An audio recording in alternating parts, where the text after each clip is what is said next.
Hey everybody, welcome back to Ink Play Quest. My name is Nathan, and today is going to be the final Azurite Sea cube review. Today we're talking about steel. As a reminder, we review cards in tiers. A tier cards are clearly powerful. They're in the top 10% of cards in their color. B tier cards might get there. I'm happy to try these out in cube. In fact, I've included almost all of the Bs in my cube. C tier cards are marginal or replaceable, not super exciting, but if there's a card that's in my cube that's weak, I'm happy to replace it with a C tier card if needed. D tier cards are just too weak on stats or too narrow in their archetype. Usually these are cards that are specific to a different character type that just not supported well in cube. And vanilla cards are characters or sometimes locations with no effects or just one keyword effect. These I'm trying to phase out of my cube, except in steel there are a couple interesting additions that I want to highlight here. So there's 6 vanillas in steel in Azurite Sea. 2 that spring to mind. Mr. Arrow Legacy's First Mate, 2 cost inkable 1/2 that quest for 2 with resist +1, and Gone to Captain Cranky Head, 5 cost inkable 4/3 that quests for 4. So Mr. Arrow is just a nice aggressive character that lives through a lot of challenges. Perfectly serviceable 2-drop in steel. Gone to is maybe the best combination of just flexibility and raw stats at his casting cost or his ink value. 5 quest for 4, no downside, inkable, doesn't die to Medusa. I got bodied by a Gantu off the top deck this weekend when we were playing some cube. So yeah, definitely gonna include Gantu and maybe Mr. Arrow in my cube going forward. But let's talk about the characters with abilities and stuff. So first off, we have Kakamora, Long Range Specialist, 1 cost uninkable 0/2 that quest for 1. When you play this character, if you have another pirate character in play, you may deal 1 damage to chosen character or location. It's pretty clear D by my ranking system. It's specific to pirates. It's an uninkable 1-drop that doesn't have any power, only quest for 1. Yeah, I mean, if you have a pirate deck, maybe, but not in my cube, not going to be well supported. So D for Kakamora.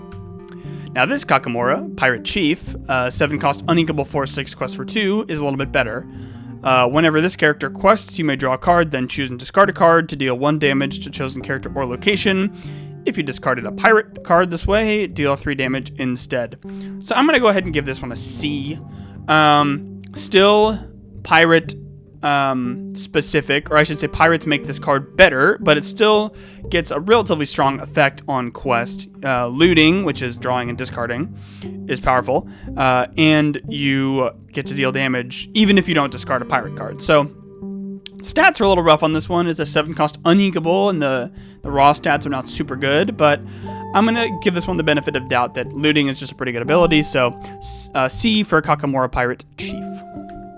Jim Hawkins, Stubborn Cavern Boy, 2 cost inkable, 0/4 that quests for 1.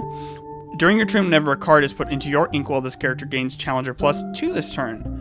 I'm going to give this one a B. This is a pretty exciting card. 0/4, obviously terrible stat line, but you're almost always going to be inking, especially this early in the game. So 2/4 is serviceable. It outperforms the vanilla stat line of 2/3 on your turn, and the dream with this character is to have consistent ways of putting 2 ink in your inkwell every turn, so it's a 4/4 when challenging.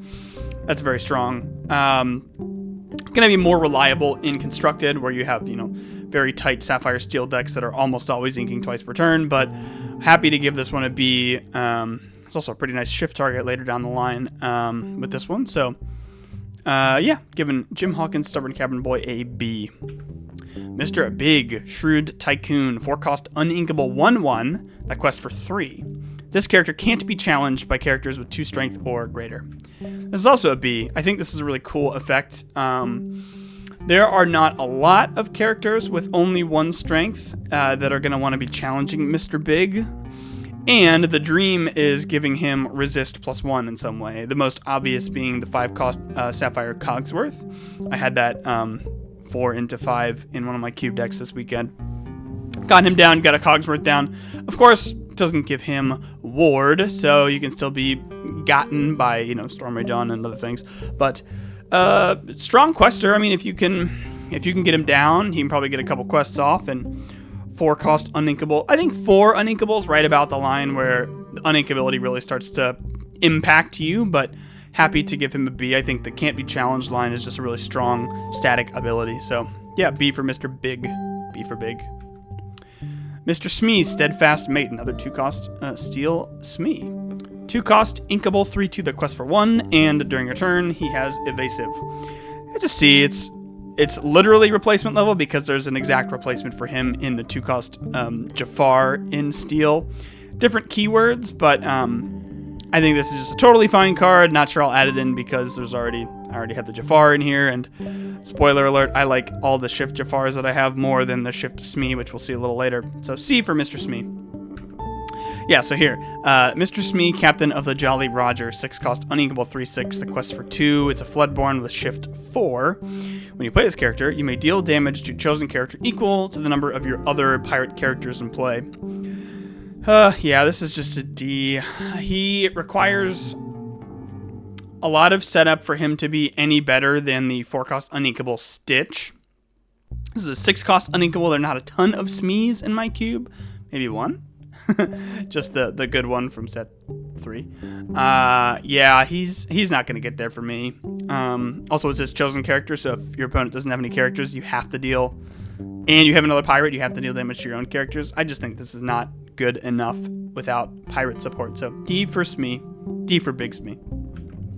Mullins, Seasoned Shipmate, 5 cost inkable, 6/4 the quest for 1. While you have a Smee in play, he gains resist +1. I should say this character gains resist +1.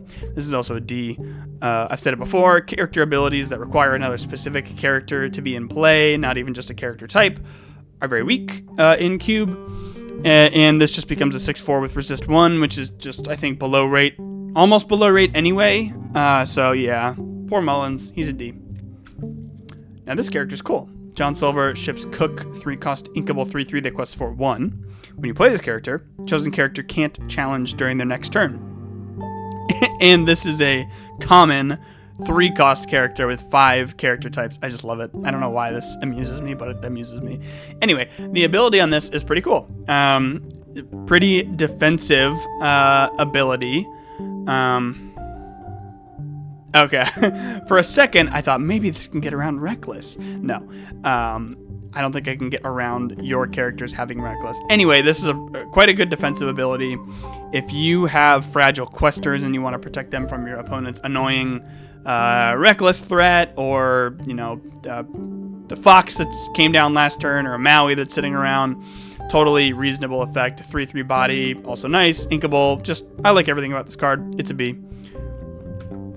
Jim Hawkins, Rigging Specialist, 5 cost inkable, 5/5 that quests for 2. He's a Floodborn with Shift 3. When you play this character, you may deal 1 damage to chosen character or location. So compare this to the Smee. This always does 1. You don't need another pirate in play. It's 1 cheaper. The stats are better. And there are more relevant shift targets now that there's a decent 2 cost Hawkins. Yeah, this is a B. Obviously going to be quite strong if you can get him down on turn 3. But even coming down on 5, it's just a card soldiers that pings for 1. That's with the trade-off of being uninkable. I think this is reasonable. Totally a B card for me. Billy Bones, Space Sailor, 3 cost inkable, 2/2 that quests for 2. When this character is banished, you may banish chosen item or location. It's a C, I think. This is among the lower tier of steel item removal, which is already quite good. You can use it. I mean, you can get it defensively if you just want to quest with this on turn 4. Then your opponent feels the need to challenge him and then banish their item. Or you can challenge him into something, take out the character you're challenging, and banish an item or location. But I just think I'd rather have Benja almost, or basically every time. So I think C level for Billy Bones. Pluto Guard Dog. All right, 4 cost inkable, 1/5 that quests for 1 with Bodyguard. And while this character has no damage, he gets +4 strength. This is an A. This is just a very strong statted character. To be able to take off his +4 strength ability, your opponent's probably going to have to burn a card. This is just, I mean, that it eats their Maui. It is going to take probably a 2-for-1 if any other character challenges into him. Like, Fox can't take this out. This is pretty awesome. Bodyguards is really nice at this stage in the game. Like, you can have a couple strong questers. Yeah, this is a slam dunk A for me. I think a lot of people are excited about this in Constructed. Just a very pushed card for a 4-cost inkable uncommon. Excited to try out Pluto Guard Dog. Unfortunately, his buddy Mickey is not quite as good. Mickey Mouse Night Watch, 3-cost inkable 2/3 that quests for 2. Your characters named Pluto gain resist +1. Would be great with the last card, but you're almost never going to get these two together. And yeah, this is just D. There are a lot of great Plutos in my cube. There's the one that taps or exerts for an additional ink. There's the 7-cost big bodyguard that takes damage off, and then there's the one we just saw. But nah, this is under what we're looking for. Cobra Bubbles, former CIA. 5-cost inkable 3/4 that quests for 2 with bodyguard and an activated ability of pay 2 ink, draw a card, then choose and discard a card. Yeah, I think this is a B. I think stats-wise, it's not great. There are better 5-cost steel bodyguards. That's Chen Po's 5-cost, right? Yeah, 4/7 bodyguard. Yeah, but the repeatable draw and then discard effect is very cool, I think. I mean, every turn you can be seeing an additional card, putting cards in your graveyard or your discard. Anything that puts things in the discard for value is going to be better now that we have one of the best being in your discard payoffs with the new Lilo. So yeah, Cobra Bubbles is a B for me. All right, Wreck-It Ralph, Ham Hands, 6-cost uninkable 4/4 that quests for 3. And whenever this character quests, you may banish chosen item or location to gain 2 lore. You can use it offensively, banish their item to gain lore, or you can banish your own unneeded item or location to gain 2 lore. So if you're putting this in your deck, you should support this with other items, probably mostly items. I don't think you want to, the kinds of locations that I want in my deck, I'm not trying to get rid of, but locations in a pinch. So hopefully he's questing for 5, and then he has a pretty big body, survives through Medusa, dies to a long game Zeus, but you know, a lot of things do. Yeah, this is a pretty cool card, so I'm going to give him an A. High enough upside. I think he's a little less than the Pluto that we saw. I think that Pluto is just more flexible, but this is a pretty cool top end for an item deck, or even just it has some flexible removal on quest. So yeah, A for Wreck-It Ralph. Ooh, Calhoun, Marine Sergeant. 2-cost uninkable 3/2 that quests for 1 with resist +1. And during your turn, whenever this character banishes another character in a challenge, gain 2 lore. Slam dunk A. One of my favorite cards in the entire set. Probably the best card in Steel. I think it's better than Pluto.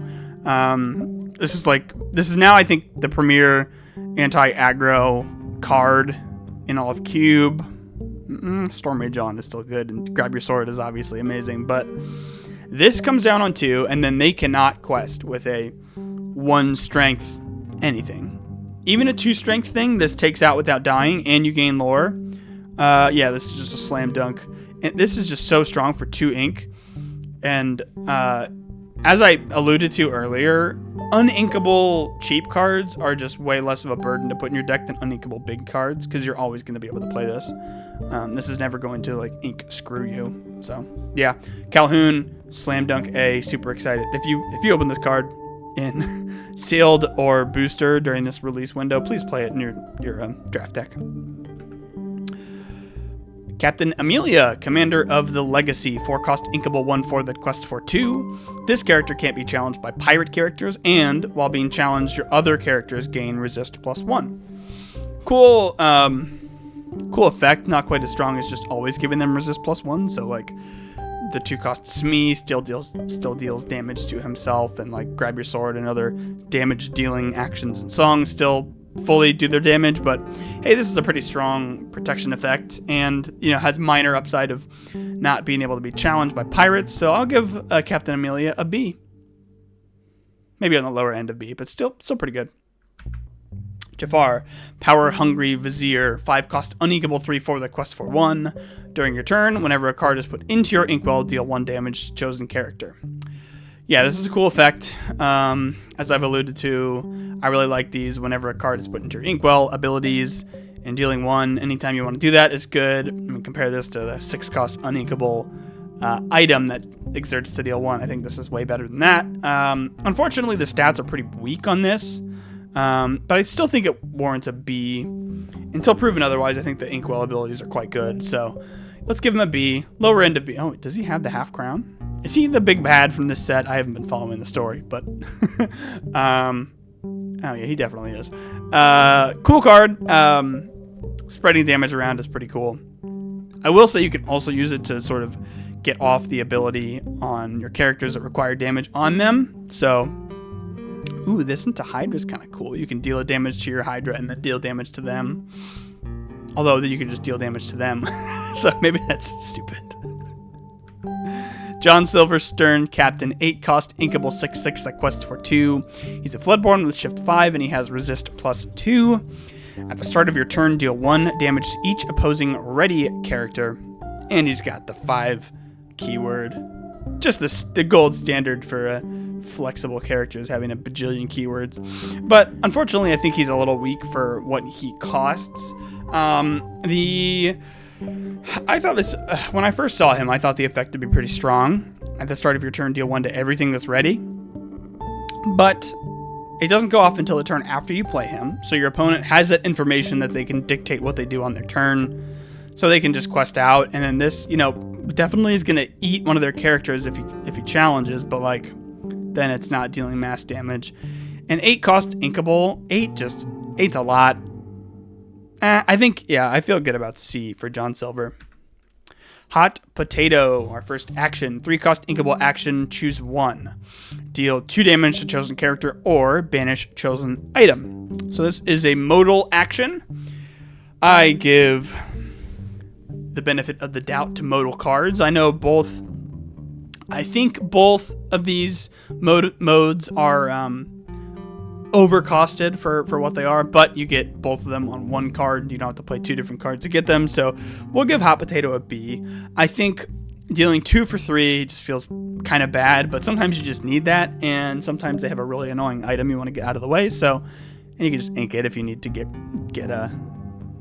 this card out of your hand. So I think it's fine. B, lower end of B, but I'm probably going to try it out. I'm still here. 3-cost inkable song.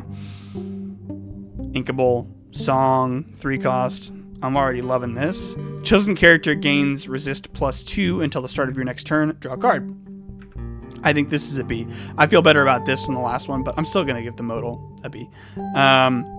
Okay, so you can protect your stuff because it's until the start of your next turn. So you can just, protect your 2-cost quester and then draw a card. Replaces itself, which is nice.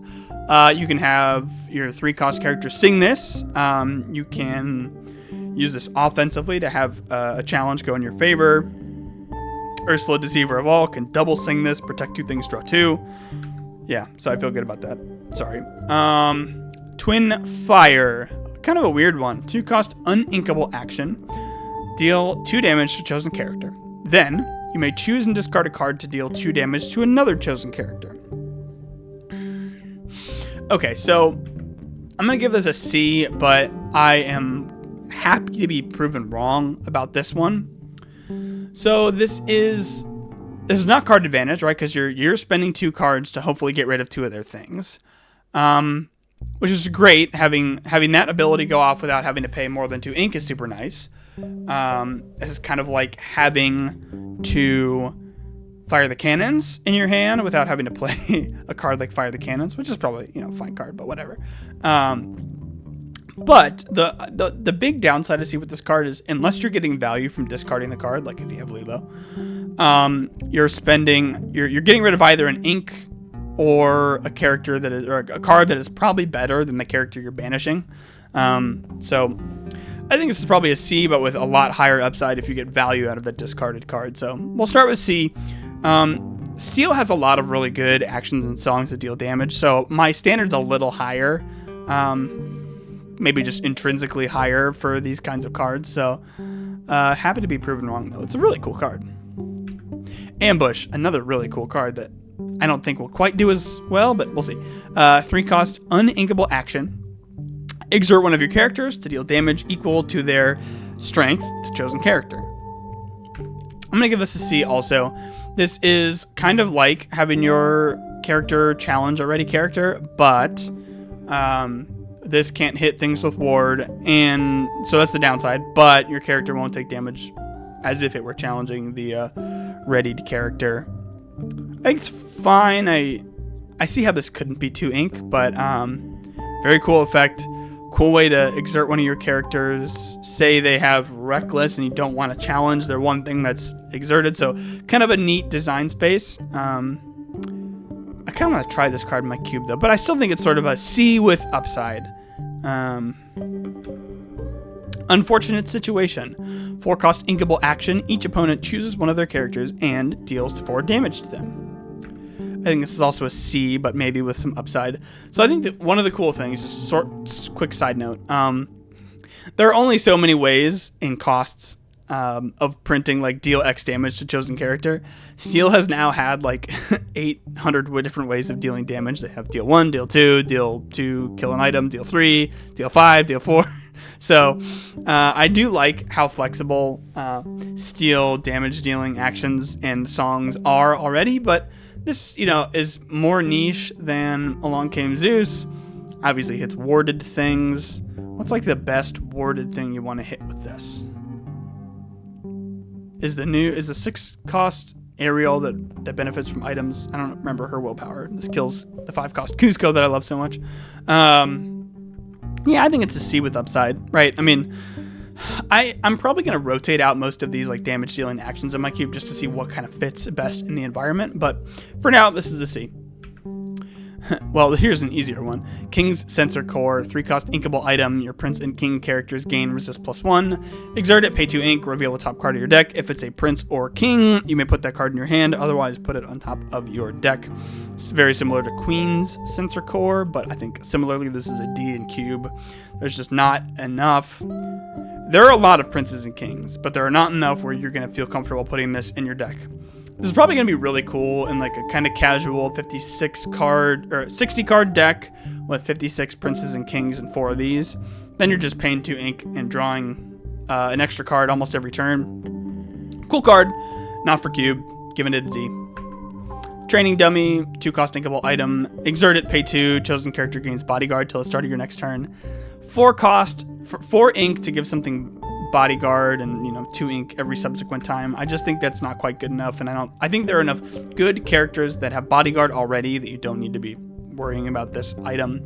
Not going to try it out in my cube for now. This is a D. Now I like this one, sunglasses. 4 cost inkable item. Exert it, draw, then discard. Very simple card. I think it's a B. So this, you can play this on 4, and then every subsequent turn you play it basically at the start of your turn, and then you have more information about what you're going to do during your turn. So you can draw an extra card and then get rid of the one card that you think is worse or less applicable for your situation. It's inkable, so if you have other good plays to play on 4, you can just throw it in your inkwell. Really cool, flexible item, and great art too, and great movie. Treasure Mountain, the first of our 2 steel locations. This is a 5 cost uninkable location. Move cost of 2, willpower of 9, and it ticks up for 2 every turn. At the start of your turn, deal damage to chosen character or location equal to the number of characters here. It's kind of a weird location. At first, it reads great. It's dealing damage from your location. That is like a kind of a unique design space, but huge downside where if you don't have anything, if your opponent doesn't have any characters or locations, it starts dealing damage to your stuff. It's non-optional. It's mandatory. Obviously, it applies lore pressure by ticking up for 2 and a willpower of 9. They probably have to get stuff down and start challenging it, but I don't quite know what to do with this. I'm going to give it a C for weirdness. I don't think I'm going to try this out in my cube unless people sort of have good experiences with this card. I just don't think it quite gets there for me because it's like 7 ink to start dealing like 1 per turn. Yeah, I think it's a C. And last but not least, Galactic Council Chamber Courtroom. I always forget locations have subtypes. 3 cost inkable location, move cost of 1, willpower of 7. It ticks up for 1 lore every turn. While you have an alien or robot here, this location can't be challenged. Now I think, excuse me, this location has a cooler, stronger, more flexible effect. It goes off for, a very small pool of characters right now. So I'm going to give it a C. As there are more aliens and good aliens robots printed that sort of usurp other character types in my cube, this probably will go up in my pick order, because this can be kind of annoying if you have like a readied, warded character here and they just kind of can't deal with it and it's just ticking up every turn with 7 willpower. Yeah, I think it's a C for now, but want to be proven wrong later. And that is it for Azurite Sea. Here's my full tier list for all the steel cards in the set. Steel's an interesting one. I don't think it's my favorite color in the set, but maybe my second favorite character, or second favorite card even in the entire set with Calhoun. Yeah, I hope you enjoyed all of these reviews. They're a lot of fun to make, a lot of work, but I got to, think hard about all 204 cards in the set, which I think is pretty valuable for somebody who's interested in designing Cube and see where Cube can go in Lorcana. Yeah, I think of all the colors, Emerald is my favorite. Not even just in Cube, but in Constructed as well. So seeing Go-Go, Tamago, and Emerald is just a slam dunk heater in Cube. So anyway, I hope these set reviews were helpful to you in designing and thinking about your own cubes. Let me know what you think I got wrong in Steel, what you think I got wrong in the whole thing, and if you enjoyed. Next time, it's back to Cube. We'll get some drafts and gameplay in with the new cards. Had a lot of fun drafting and playing in person this release weekend. Lorcana's good, Cube's good. We're all in a good state right now. So excited to give this more hands-on experience going forward. Let me know what you think, and I will see you next time. Bye.